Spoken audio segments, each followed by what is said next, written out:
Nothing's gonna change my life for you.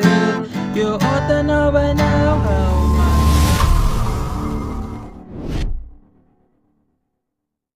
Hello mga ka-idol. So ngayon meron na naman akong ituturo sa inyong magandang kanta. So naturo ko na to is reggae version naman yun. Okay, so dito is strumming version tong ituturo natin. So yung title pala nito ay yung Nothing's Gonna Change My Love For You, no? So napakaganda nito, strumming version to, no? So kung gusto niyo ng reggae, so hanapin niyo lang diyan sa mga video natin.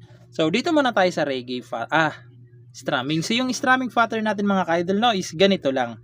Down, down, down, up. Lilipat ka agad. Okay, ulitin ko. Down, down, down, up. Lilipat agad. No? Pag may asterisk naman yung chords, kasi mamaya sa pre-chorus papasok yung chords na merong asterisk. So yung strum na gagawin nyo roon is ganito na. Down, down, up, up, down, down, down, up. Doon lang sa may asterisk na chords, ha? So yun, ganyan, yan yung strumming pattern natin. So ngayon proceed na tayo dito sa kanyang whole verse. So yung whole verse niya dyan mga ka-idol, no, is C. Ayan yung C, second string, fourth, tsaka fifth. Okay, C, G. So yung G first, second, fourth, tsaka C, six, fifth, tsaka six pala. Ayan, C, I, C, G, tapos A minor. So yung A minor, second string, fourth, tsaka third lang. Ayan, A minor, tapos E minor. So yung E minor, fifth tsaka fourth string lang naman yan sa second fret. Ayan. Tapos F. So yung F, nakabar sa first fret, sa second fret, third string. Sa third fret, fourth tsaka fifth string. Ayan. F. Tapos babalik kayo ng C. D minor. So yung D minor, second string, third tsaka second. Okay. D minor. Tapos pupunta ulit kayo ng G. Okay? Yung lahat ng chords, dalawang beses nyo yan gagawin sa verse. Okay? 2 times. So, sasampulan ko kayo ng kanta para mas maintindihan nyo yung kanyang verse. No? Pero isang beses lang natin kakantahan para at least hindi tayo makapiright. No? So, ganito siya kapag kinantahan sa verse. If I had to live my life without your near me, the days would all be empty.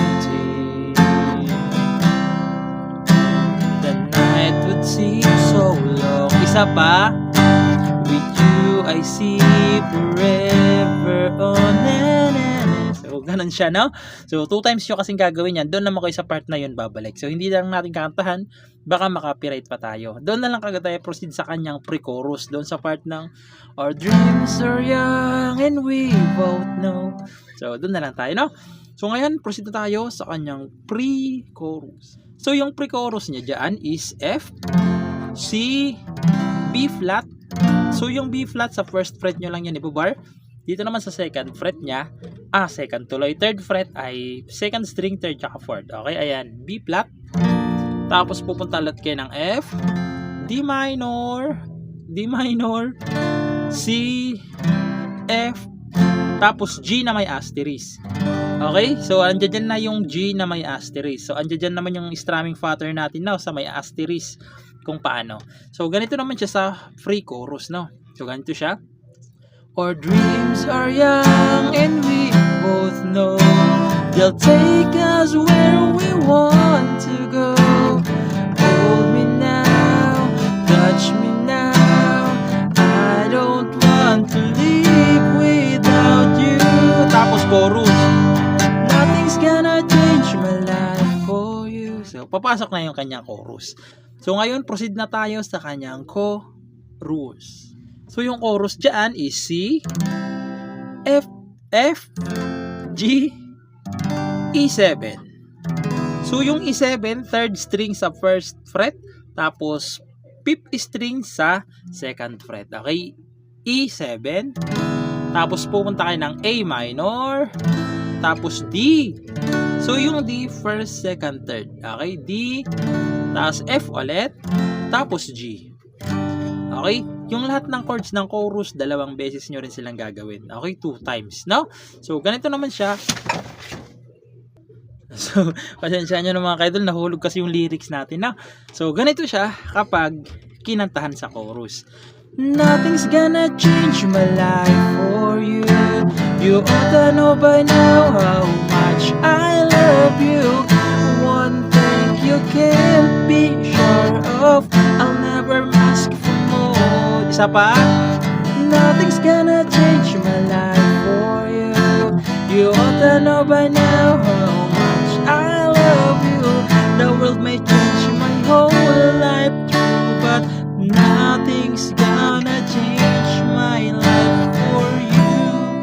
Tapos instrumental.